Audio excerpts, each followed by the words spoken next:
Assalamu alaikum. Welcome to lecture number 25 of Software Requirements Engineering, CSE305. I am Dr. Naveed, and we are going to continue our discussion on the requirement management sub-process. If you guys remember, in our last lecture, we started discussing requirements management. But before we actually got to it, in the initial portion of the lecture, we concluded our discussion on the validation process. And towards the end of the validation process, we started discussing that how test cases or how defining test scenarios can be used as a tool to validate requirements as well, because if we can ensure that our requirements are testable and if we can define test cases for each requirement, then it means that requirement is clear, it is concise, it is complete, and it is not ambiguous. Obviously, because if the requirement is not complete, then you cannot define test cases for it. And if it's incomplete, then if it's ambiguous, the same is the case. You cannot define a test case against it. So we sort of, so in the last lecture, we discussed that there are some requirements against which it is very difficult to define test scenarios. It is very difficult to test those kind of requirements. And we said that of these requirements, there is system requirements. System requirements are those features which apply to the overall system. And against those requirements, it is very difficult to define test cases. And similarly, we have those reliability requirements. In order to ensure that your system is completely reliable, we need a very huge test data set. And that would mean that our validation process is very inefficient, or it's very slow. And so exhaustively, we cannot actually say that our system is completely reliable. And similarly, there is also another category of requirement which are exclusive requirements. So for those requirements as well, it is very difficult to exhaustively ensure that your system is robust enough. So there are some requirements against which we cannot actually define test cases, but against most of the requirements, especially in case of the functional requirements, it is very easy to define those test cases, and it's a very efficient technique to actually identify whether your requirements are complete or they should not be ambiguous as well. So that was our discussion on the validation process, and when we concluded validation, we said that we have completed a cycle of requirements. So we began with inception, where we said we identified stakeholders, we identified the objectives of the client, we got to know our client, that who is actually the requester of this particular project or system, and then we moved to elicitation, where obviously we sort of have already identified stakeholders during elicitation. We started talking to the stakeholders about what they want in the system, and we discussed lots of different techniques for elicitation. We discussed pros and cons of different techniques, and we said that elicitation is usually performed by choosing a combination of those techniques, because all these techniques, they complement each other. Then we moved to elaboration, because we said that because elicitation involves taking viewpoints of multiple people. And when you have multiple people telling you to perform certain thing in a fashion which is desirable to them, conflict is bound to happen. So we end up with lots of user stories, lots of scenarios, and they are obviously written in natural language, so they have ambiguity in them. So we do some analysis on them, and we try to increase our understanding about information domain, about functionality, and about behavior of the system. And by doing that, how do we actually do it? We use basically two main approaches. One is the object-oriented approach, and the other is the structured approach. And within these approaches, we make different kind of models. We use scenario models, scenario-based models, we use class modeling, we do behavioral modeling, and within the structured approach, we do data flow modeling. So through these models, we analyze the system and increase our understanding of the system. And when we increase our understanding of the system, we identify that the requirements that we elicited earlier, there are some problems in those requirements. And those problems are in the form of incomplete, ambiguous, or inconsistent, or conflicting or contradicting requirements. So what we do is, we need a negotiation phase. Okay. And negotiation is to reach a consensus, because we want all the stakeholders to be happy. We want all the stakeholders to be part of this decision-making process, that we are going to make a new system, and because they are going to use it, and some of them they are going to develop. So we want a consensus between everybody who is part of this whole process. So we have this negotiation process. We identify key stakeholders, and we conduct a meeting, and we reach a consensus through reconciliation process, which we defined earlier that it's an iterative process.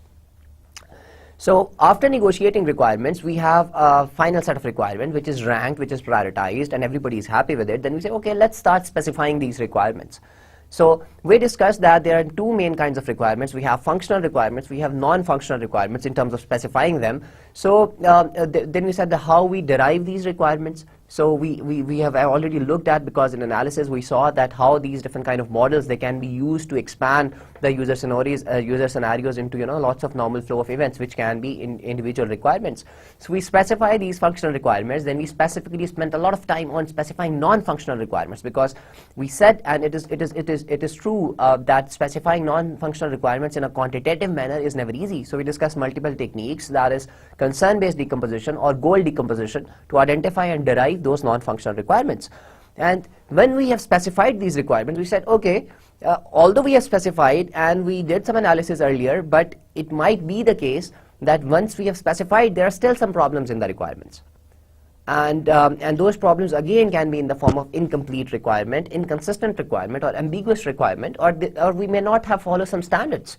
So what do we do then? We have a validation process in place. And what we do in this validation process, we try to ensure that the document that we have produced is according to the standards that were to be followed. And similarly, we do not have any requirement which is not complete, which is inconsistent, and which is ambiguous. So we discussed that, what do we do in validation process? We perform a requirement review. And during that review, what we do is we try to go through a document. We plan that review, we select, and when we plan, we select different people who will be part of that team, and then we send the documents to those people, and they actually hold a meeting, and then they decide, what kind of actions need to be taken to fix those problems. Then we also discuss some of the techniques, or some of the which can be used to validate requirements. We said prototyping is very useful. We discussed that writing user manuals is a good technique, and then you define test scenarios. That is a very useful technique for validation. Now, if you look at up till here, we have almost completed, everything that is to be done on requirements. But this is something which we discussed in our last lecture as well, and we have been mentioning this throughout the course that requirement change a lot. So we have not discussed that yet. So we have not yet discussed that whenever there is a change in a requirement, how we are going to deal with that.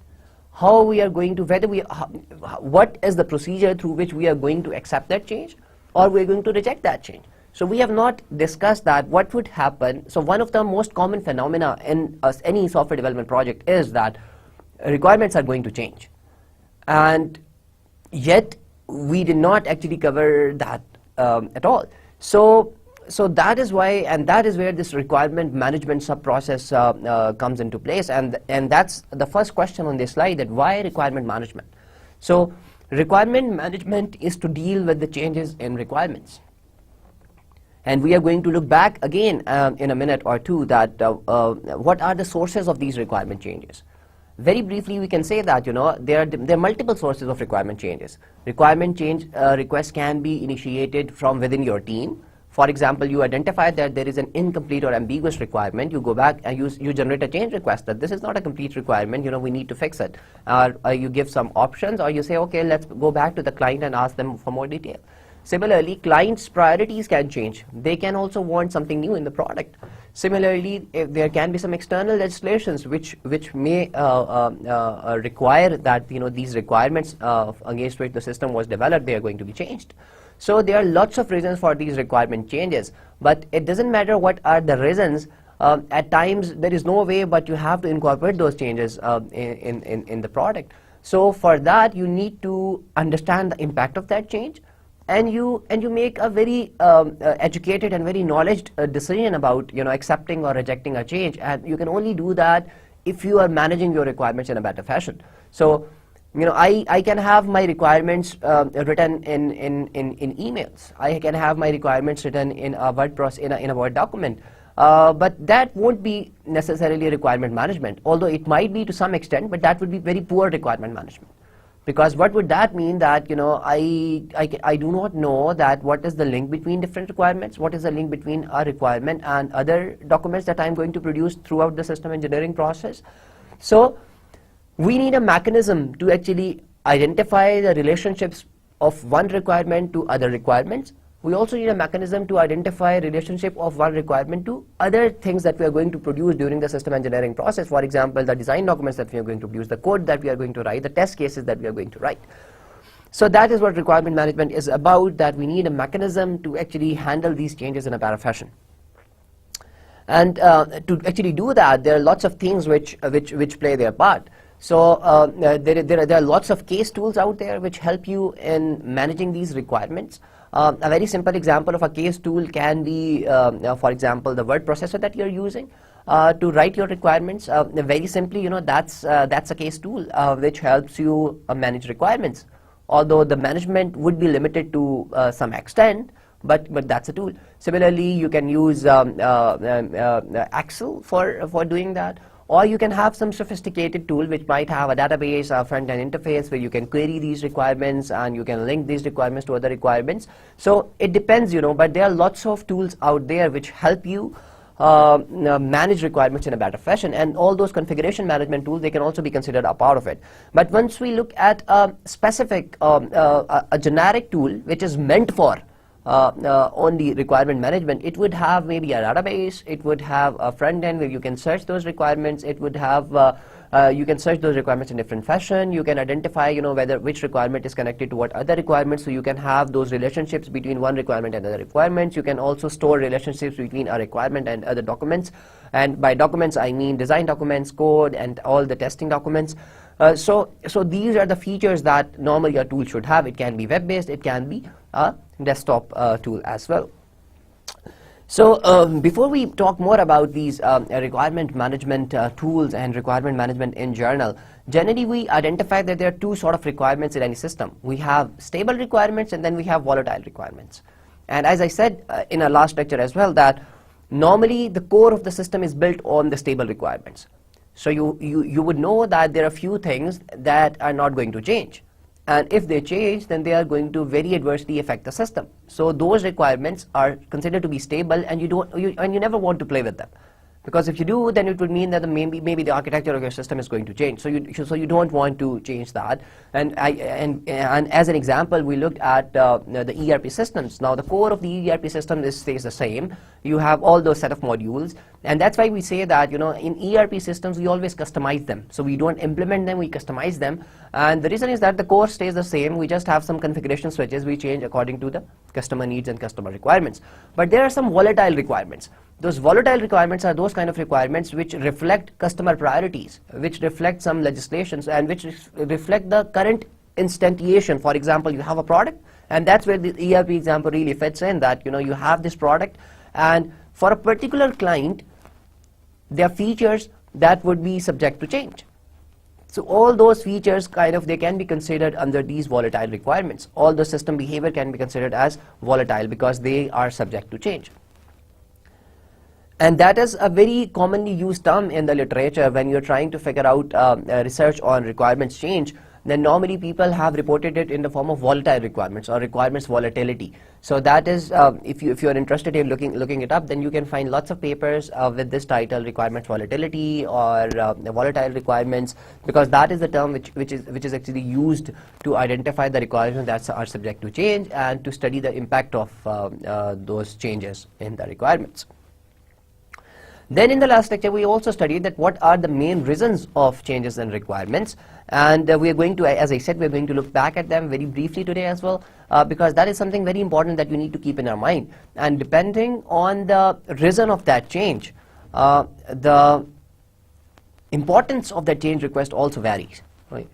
Because if a change comes from maybe the sponsor of the project who is entitled to increase the budget and time and everything, then the priority would be really high. If the change comes from external legislation and your product cannot be functional if you don't actually do that, then the priority is really, really high, and there is no way, it doesn't matter how high the impact is, you have to figure out a way to actually incorporate that change. So understanding the reason for change is really important as well. And then we started specifically talking about managing these requirements, and we said that one of the very important aspect of managing requirement is to identify requirements. That how can we identify a requirement, how can we identify that this requirement it is related to what other requirements. And we started discussing different options. So mainly we have two options: either a tool which is backed up with the help of a database, or a simple word processor where you just write requirements. And we started looking at pros and cons of these two options. So that was what we started discussing today about requirement management. So in today's lecture, again, we are going to continue our discussion on requirements management. And as I said, we will start where we left off yesterday. So we will just quickly look at the main reasons of these changes, and then we are going to discuss the pros and cons of a word processor and a tool which is backed up with the help of a database. And then we try to figure out that, what would be in that database, which will help us identifying these requirements and managing requirements in a better fashion. So again, this is a very good diagram which I like to have in most of my lectures because it just keeps track of where we are at the moment. So we did all these processes, and so we have done all that, and we are here now.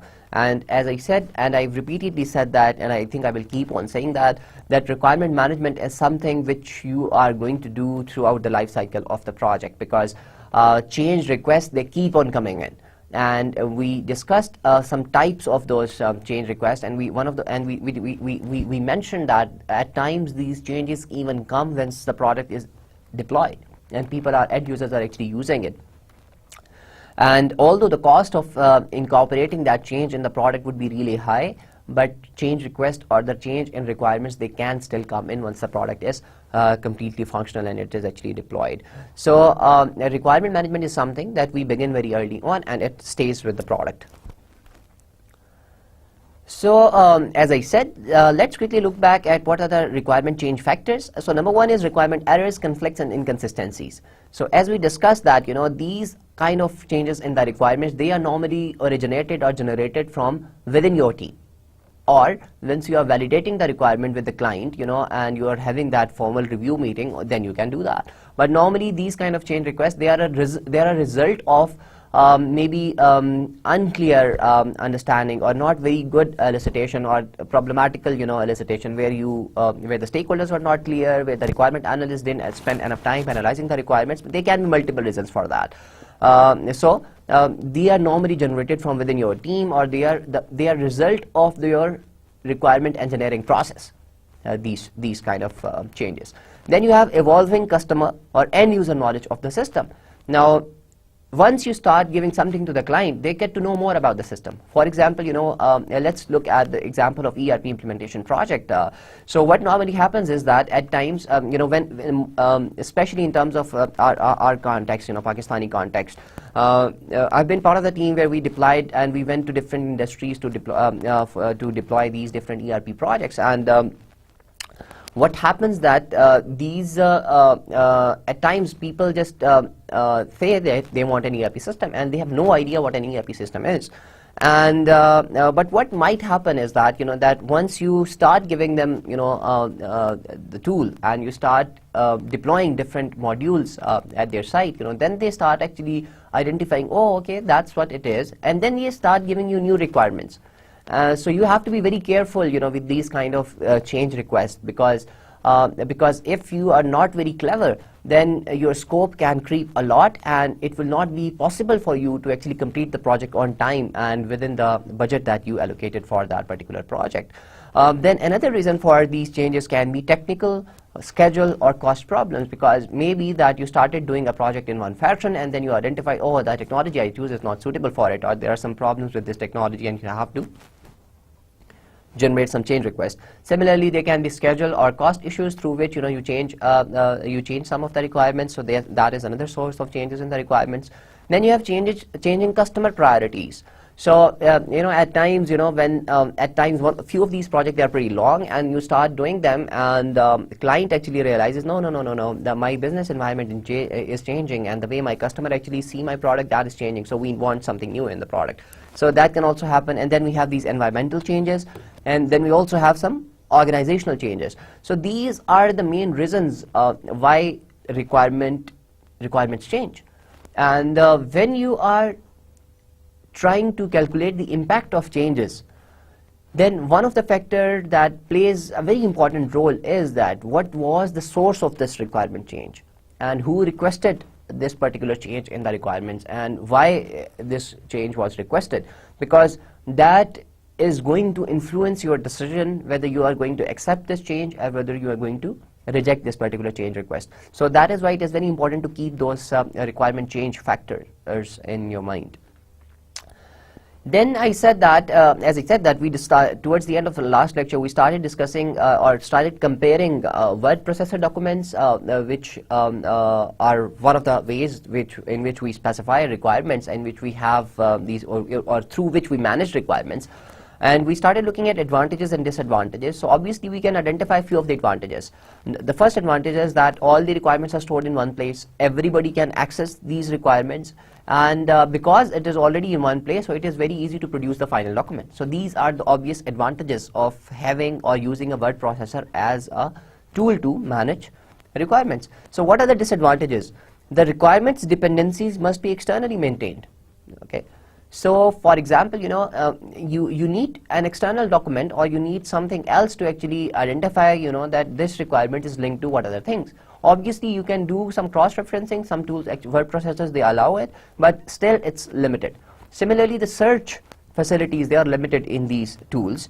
And it is not possible to have version control on individual requirements. So for example, in one document, you cannot have version 1, requirement 1, version 2, requirement 2. You will just have the newest version of the requirement, if that is the updated version of the software requirement specification document.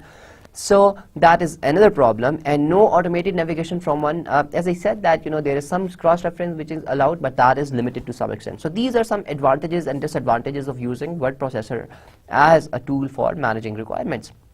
So what's the other option? The other option is obviously that you have a requirements database, and there are some advantages of it, that because it's used a database, so it has actually inbuilt good query and navigation facilities, because a database would actually allow that, and it supports for change and version management as well. So what are the disadvantages?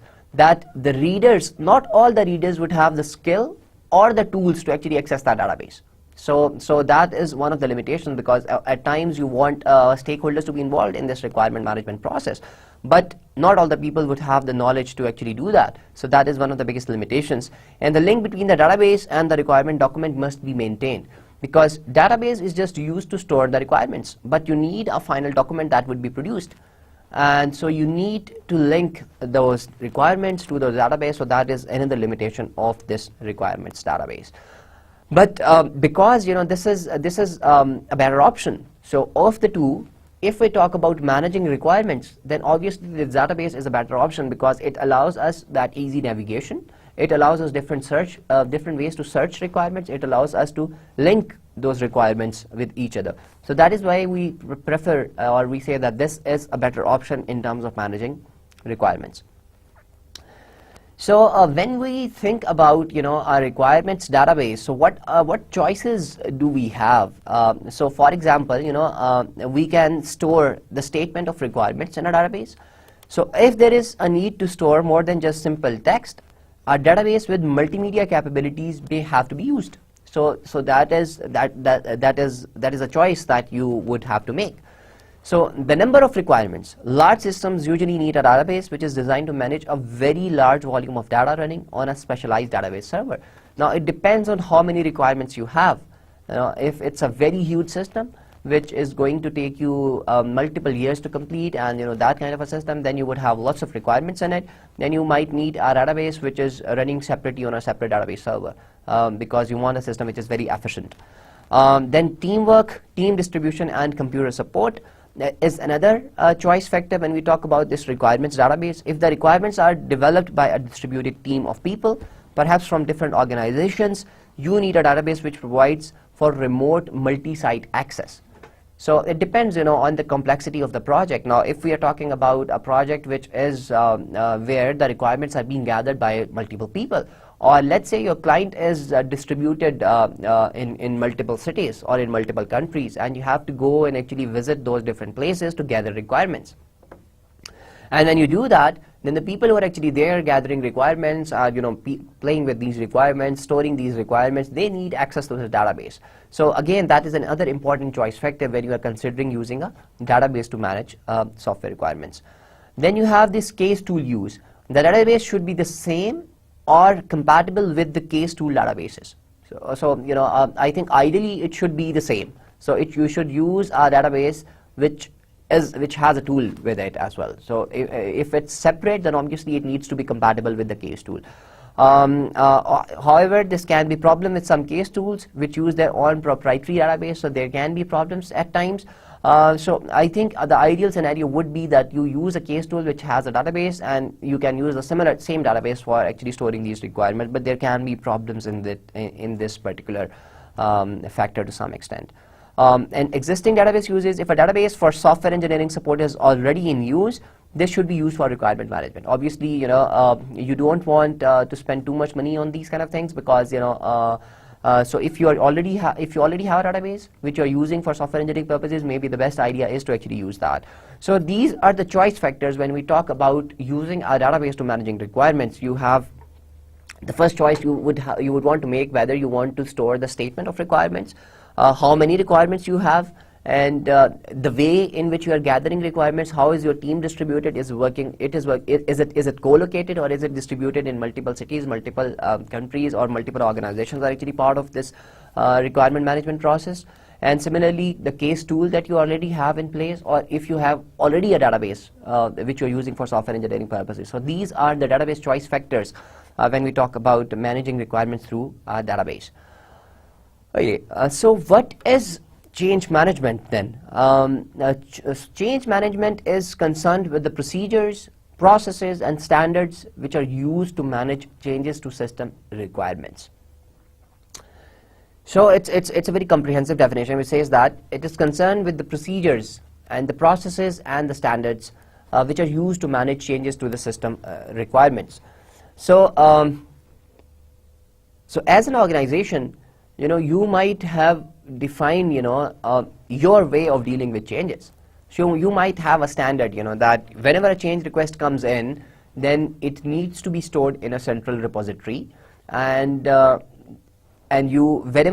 whoever generates a change request, he fills a form for it. He stores certain kind of information with the change request. That so, for example, he would write the change request ID. He would identify the source of that change request. He is going to write the date of that change request, and then he is going to submit, and then he is going to entail that what is actually the change request, and then he is going to submit that change request. But a different organization may have different standards, and different organization may want different things to be stored with a change request. Now that would vary from an organization to another organization. Similarly, the process of dealing with the changes might be different.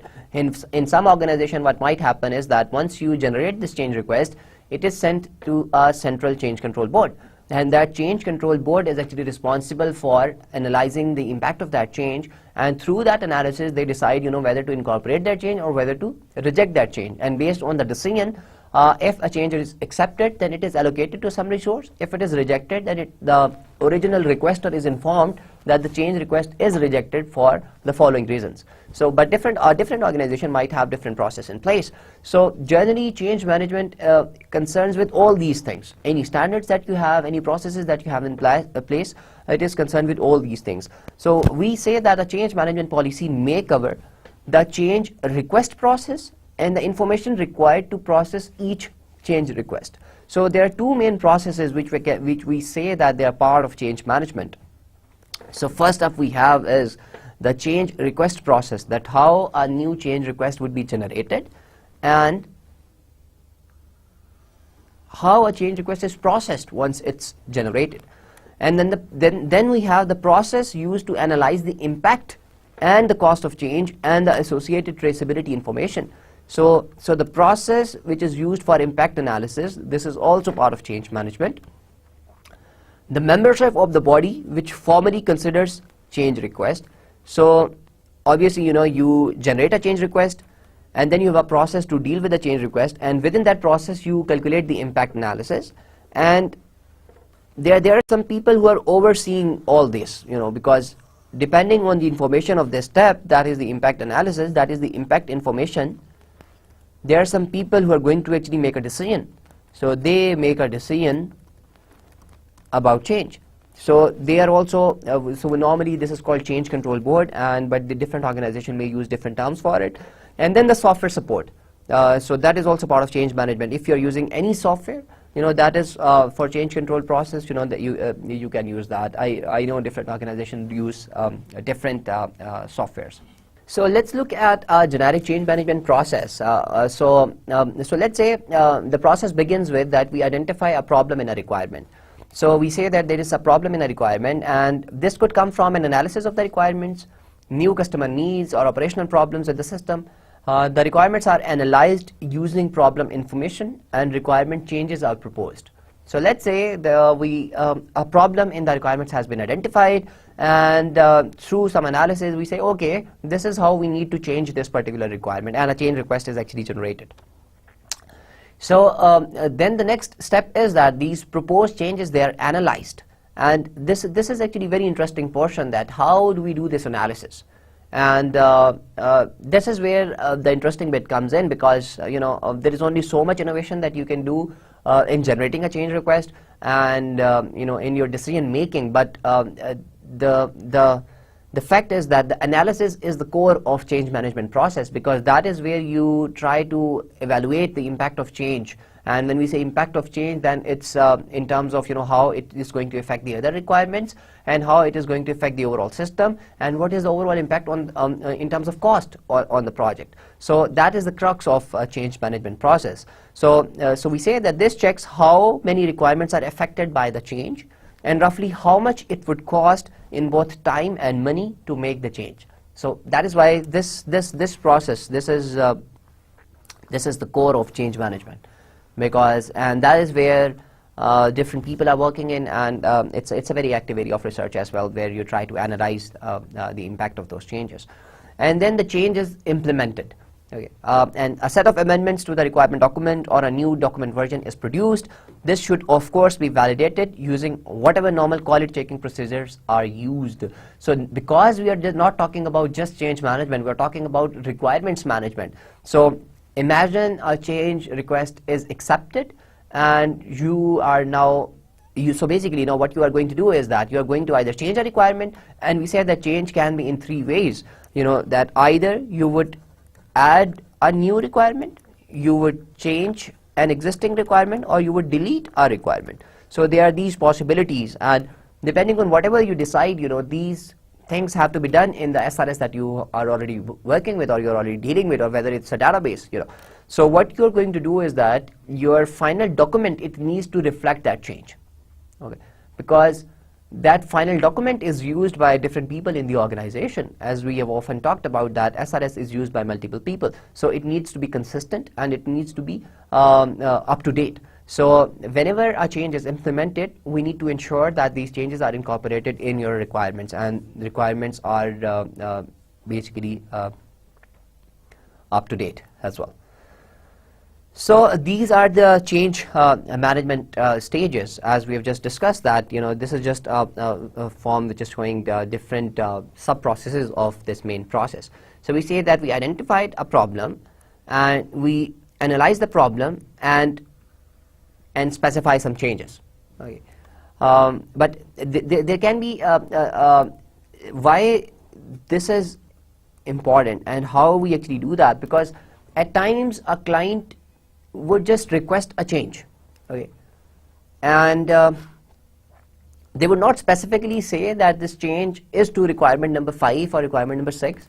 Now just imagine that you have these different requirements. You have R2, R3, R4, but a client comes in with a change request, and he says that I want a change in registration process. So let's say we talk about this LMS system often. So let's say a client comes up with a change in the registration process, but he would not actually worry about that which requirement this is actually linked to.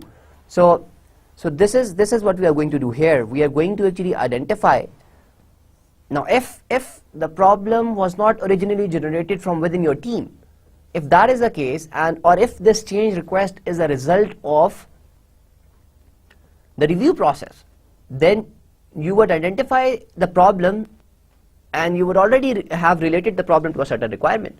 But there can be a different scenario, that a client actually requests a change, and then you try to link it to the requirement that this change is going to affect these particular requirements. And so that is why this portion is interesting. And then we talk about this change analysis and costing, and we are going to talk about it in a lot of detail.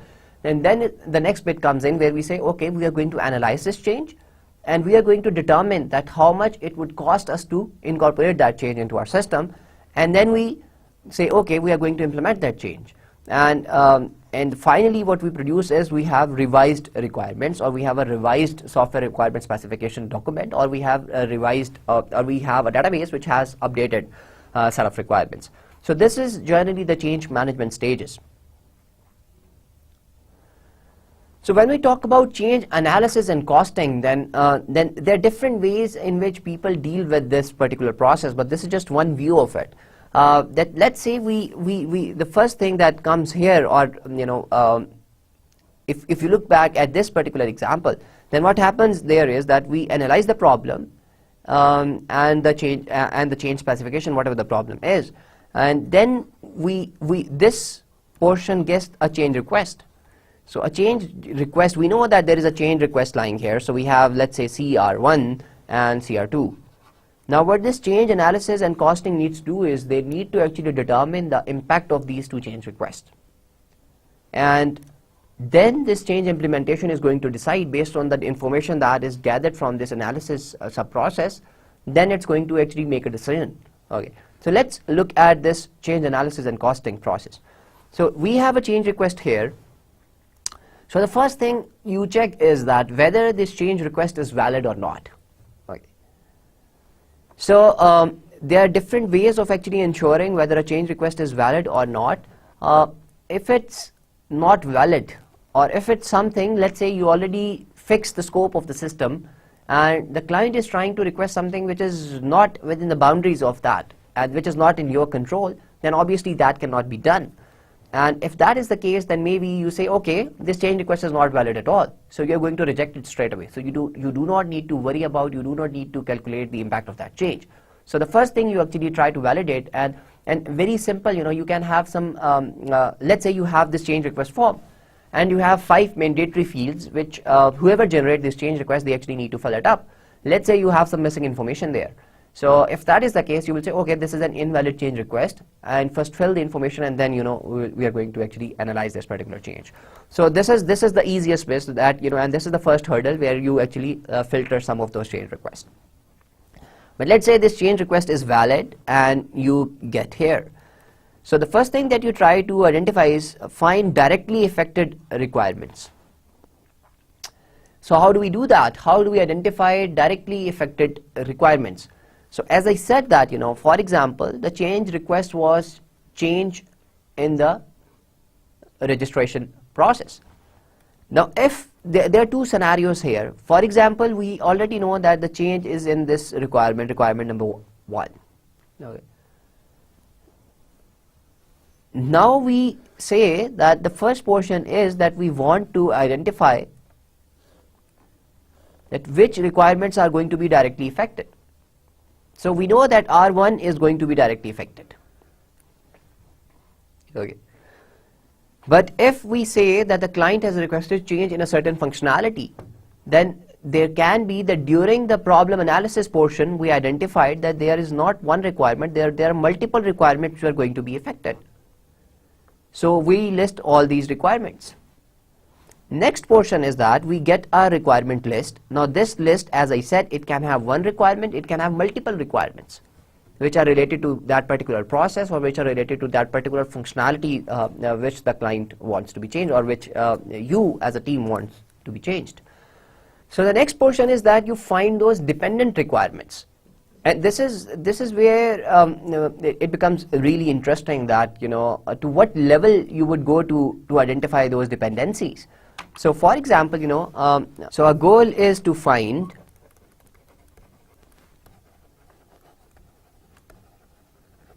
dependent requirements. So what we have with us right now are directly affected requirements. So if we say that these are the requirements which we have, R1, R2, R3, R4, and let's say this is a matrix which we are using to keep track, or we are using to maintain relationships between these different requirements. And in the rows we have requirements, and in the column we have these requirements, R1, R2, R3, and R4. So if a certain requirement is dependent on a particular requirement, so for example we say that R2 is dependent on R1, we are going to put a mark here, and similarly we are going to say, okay, R4 is also dependent on this, we are going to put a mark over here. And let's say we say that R3 is dependent on R2, we say R4 is also dependent on this, and no requirement is actually dependent on R4. So let's say this is the information that we have with us, and we already know that we know that what are directly affected requirements. So in this scenario, let's say we say that R1 is the directly affected requirement, and on the basis of that we need to now identify the dependent requirements. So so a very simple way of doing that is that we look up this particular matrix and we say, okay, R1 is going to be directly affected, and what are the requirements which are dependent on it? So we say, okay, R2 is dependent on R1, R4 is dependent on R1, so these are the requirements that would be affected. So we can make a tree-like structure out of it. So we can say, okay, R1 is the directly affected requirement, but there are other requirements which are dependent on R1, and that is R2 and R4. So these requirements would also be changed, or we need to at least analyze that, what might happen to these two requirements if we change R1. And similarly, but that is, so we say that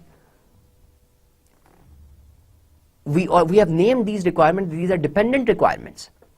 And there is another way in which we can describe that this is the directly affected requirement,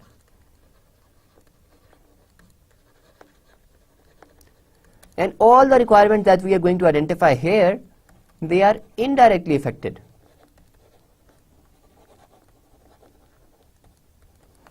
Now different researchers have proposed different techniques. Some of them, they just go to just one hop. So this, in terms of graph theory, this is just one hop. So you are going from R1 to R2 or R1 to R4. This is just one hop.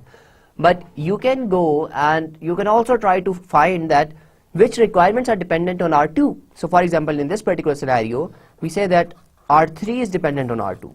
So you might want to also view that if the change in requirement 1, which is the directly affected requirement, changes a bigger portion of R2, then this might propagate to R3 as well. So, and this is the nature of change request, that at times these change requests, they are absorbed. So it may happen that the change request is of a kind that you would just change R1 and there is no impact on R2 and R4. So that change is actually absorbed. Okay, but it might happen that the change actually multiplies and it propagates, that if you change R1, it is going to change R2, it is going to change R4, and it is also going to change R3. Now these changes are very troublesome. So it depends on the type of change request, it depends on the intensity of that change request, and you should take this into your analysis. You need to take this into account when you are actually doing change analysis, or you're trying to determine the impact of that change, that to which level you need to go to find those dependent requirements. So very simply you can say that because R1 is the only directly affected requirements, and the dependent requirements in this particular case are R2 and R4. So lots of researchers, they actually go beyond that. As I said, that if R2 is changed significantly, then taking the same approach the way we did with R1, that because R1 is changing, we say R2 is going to be changed. So if R2 is going to be changed, then R3 is going to be changed. So you can imagine this complexity of this problem, that we are only talking about 4 requirements here, and our dependencies are pretty low. So we have only 1, 2, 3, 4 dependencies here. But think of a system with lots more requirements and a lot of dependencies, then this can get quite confusing and quite difficult. And so for example, we have another dependency where we are saying that R3 is also affecting R4. So there is a relationship between R1 and R4, but there is also a relationship between R3 and R4. So we might want to go there as well. So this is a very interesting aspect, and this is where it involves, and not only So this is not it when we are analyzing changes. So we are not just saying that we identify the requirements and we say, okay, this is the impact of the change. But the next portion is interesting, that how much of a certain requirement is going to be changed and how much it is going to affect the cost of overall project. So let's look back at the change analysis process that we were looking at. So we say that we find the dependent requirements, and we have looked in detail that through that we try to identify all the requirements that might be affected. Okay. Now, depending on the size of the problem at hand, this can be quite an exhaustive list. So it can be a huge list of requirements that can be potentially affected. So the next portion is that you have identified those requirements, all the directly affected and or the indirectly affected requirements you have identified. Now you are going to propose that what kind of changes are to be made to those set of requirements. So there are some inputs here. You take some input from, so you have some customer information, and using that information you generate requirement change request. Okay. Now some of the requests would be rejected straight away, but some of the requests you need to do some cost analysis. Okay. Now how this is actually done? If you guys remember, we said that during our negotiation process, one of the things we do is when we were ranking requirements, we were identifying risks, and we were also trying to guesstimate that how much our requirement, or what is the impact of each requirement on in terms of time and cost to the project. Okay. So if you have some similar information, you can use that to determine the cost. Okay. Or you can use that traceability information, which we're going to talk about in a bit, that how that is used. So another technique of doing that is that, for example, we have identified that R1, R2 and R3, let's say the changes to these three requirements, they have been accepted. So the next interesting portion would be to try to identify that which design documents R1 is affecting and which code modules this is affecting.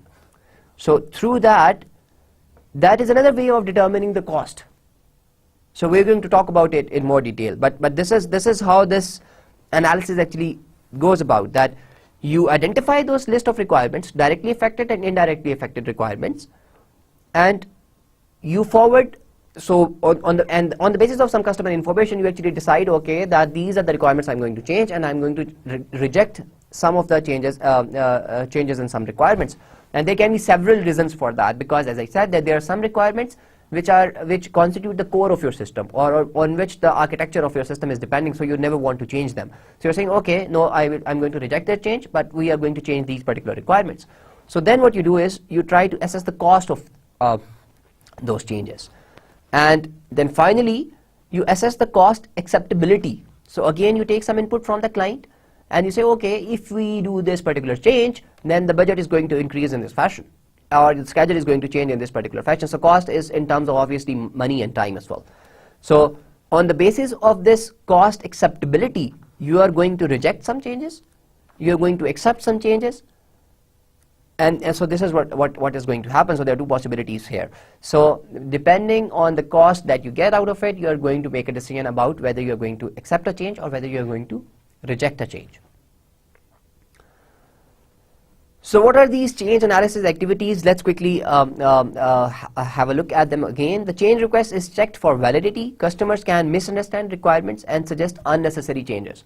So as I said, that there are multiple ways or multiple definitions of what is a valid change request. At times it's just something which client didn't understand and he just generated a change request, or it was just a wish which client wanted and which was actually conflicting with another very core business goal. So you would obviously going to regard that as an invalid change request. And as I said, at times if some information is missing in a change request that is generated, then that also becomes invalid, and you say, okay, no, first fill it up and then we're going to talk about it. So the requirements which are directly affected by change are discovered. Traceability information is used to find dependent requirement. As I said that this particular example which I made or which I drew, this is a very simple traceability matrix. And if you guys remember, in our earlier lectures we said that there can be multiple traceability matrices that you can make in this software engineering or requirements engineering process, and this is just one of them. that which actually tries to model the dependency relationship between different requirements. So we are just maintaining information that which requirements are dependent on which other requirements. So this is just one, so we can use that to identify those indirectly affected requirements as I just explained that.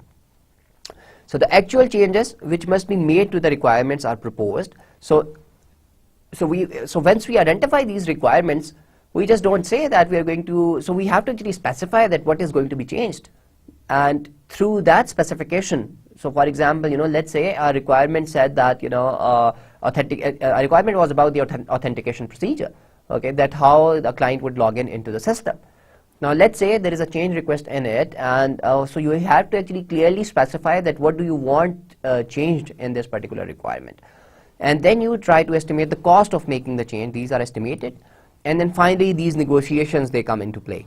That very efficient project managers, they actually involve customers straight away. Once they get these cost estimates, they actually tell the client, okay, we are going to only accept it if you accept this change in the budget of the project, and or if you accept this delay in the project. So at times, the project managers, they need to draw a line and say, okay, we are going to accept it only if you agree to it. So you have these negotiations with the client, and as we have talked about, that negotiation is not always a win-win situation. You have to be actually very clever when you are negotiating with the client. So these are the change analysis activities. And change request rejection. So on what basis we reject the changes? So let's quickly look back at them as well. If the change request is invalid, we are going to reject the change. This normally arises if a customer has misunderstood something about the requirement and proposed a change which isn't necessary, as I have just said. If the change request result in consequential changes which are unacceptable to the user. So at times, we've just said that, depending on looking at the traceability information, we might identify that if we accept this change request, then this is going to change lots of other things which actually the client wants. So it might be rejected on that basis. If the cost of implementing a change is too high, or it might take too long, because we say that cost is in terms of time and money. So if it would take too much time to incorporate the change, or if it's going to increase the budget, then that change can be rejected. So there are three main reasons: whether it can be invalid, it can affect some of the things which client actually wants, or the cost is too high. So these are the reasons of rejecting a change request. Then we have change processing. So proposed changes are usually recorded on a change request form, which is then passed to all the people involved in the analysis of the change. And the change request forms, so what information do we normally have in a change request form? As I said, it would vary from company to company, and it was vary from organization to organization, or from client to client, that which sort of information they want to put in a change request. So we have fields, different fields. So we would have some fields to document the change analysis portion. We will have some data fields, we will have some responsibility fields, we have status fields, and we have comment fields. So normally what happens is that it would be kind of a huge form where it would be written, there would be a change ID, there would be description of the change, there would be source of that change, there would also be date of a particular change request, and then you will have lots of other fields which are related to change analysis and some status, that what is happening, to which person it is actually assigned, who is actually analyzing this change request, what decision was made on it, and what is the status of this change, whether this is actually tested or not, and whether it is validated or not. So normally each change request has a form associated. So whenever a change request comes in, this form is filled and a change process is in place, or change processing actually kicks in. So there is lots of tool support for managing changes. It can be provided through requirement management tools, as I just said, or through configuration management tools, or there can be some customized tools. And we are going to look at those examples as well, that how we can make a customized tool, or how for a certain project we can gain an understanding of how we are going to manage these changes, or how we can calculate the impact of these changes. We are going to look at them in more detail. But tool facilities, what are the things that they may include? Electronic change request forms, which are filled in by different participants in the process. So you can have a tool which is maybe web-based, and so different people or different stakeholders sitting in different places, they can fill that change request form and they can submit it.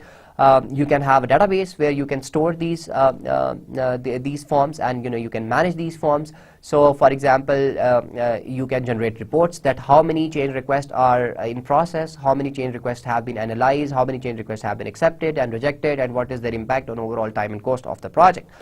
A change model which may be instantiated so that the people responsible for one stage of the process know who is responsible. So for example, in a change request form, you identify all the people who are going to analyze those changes. So all those people, they automatically get an email that, okay, there is a new change request in your inbox. And so they actually know that they have been assigned a task to analyze this particular change request. And then you have electronic transfer of forms between people with different responsibilities, and as I said, electronic mail notifications as well can be part of it.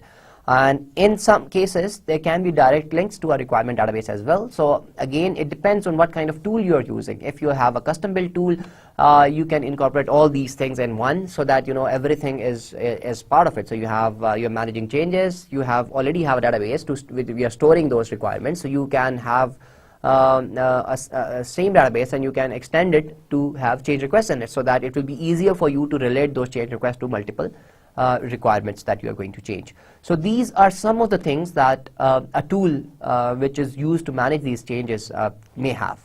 So that is it from today's lecture, and we are going to conclude our discussion here. And we are going to continue our discussion on requirement management in our next lecture as well, but let's quickly summarize as to what we have done today. So in today's lecture, we have mainly talked about change management process, and as we defined, requirement management is about managing changes to the requirements.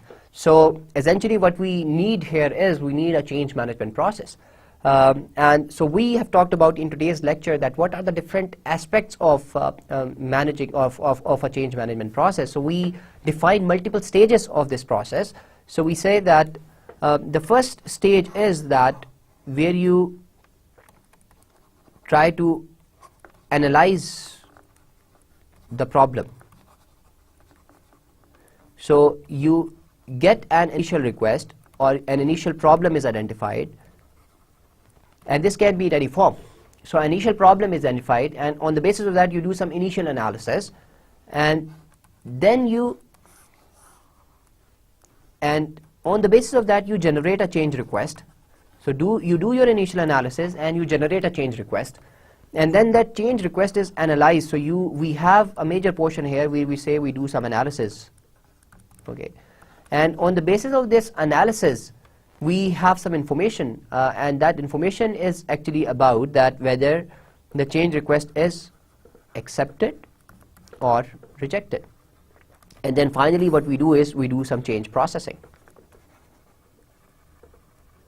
And as a result of change processing, we would have a revised set of requirements, or we would have a revised SRS document. So these are the general stages that we say we identify a problem, and once a problem is identified, we do some initial analysis and we try to generate a change request, okay, and on the basis of that change request we start a change analysis process where we try to analyze that what would be what are the requirements which are going to be affected by this change request.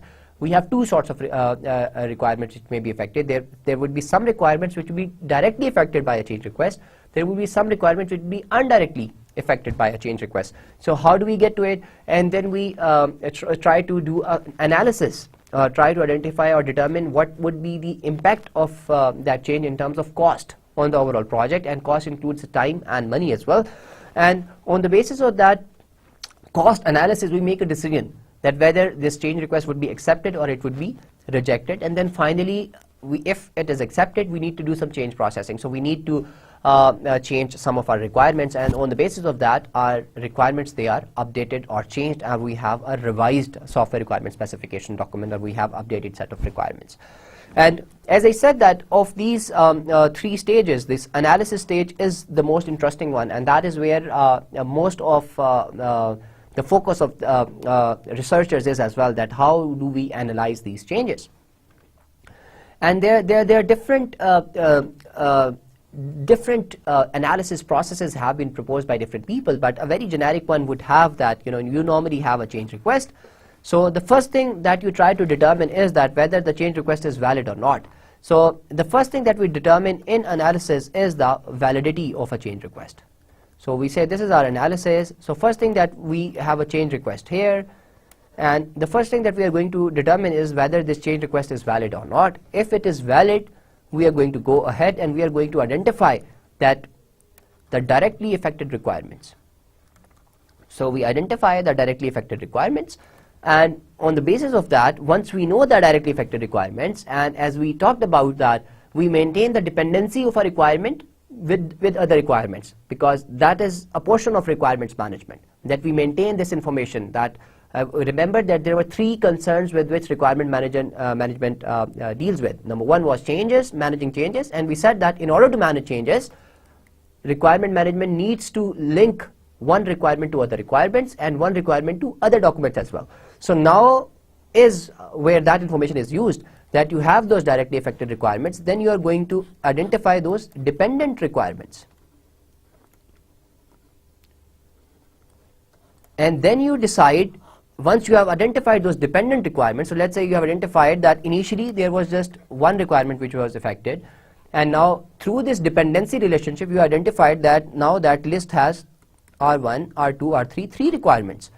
Now you are going to actually decide that what is going to be changed in those particular requirements. So you do some more analysis that what is changed in particular, and on the basis of that you do cost analysis. So you do cost analysis, and through that cost analysis, after that you are going to make a decision. So here is where you make a decision whether this change request will be accepted or rejected.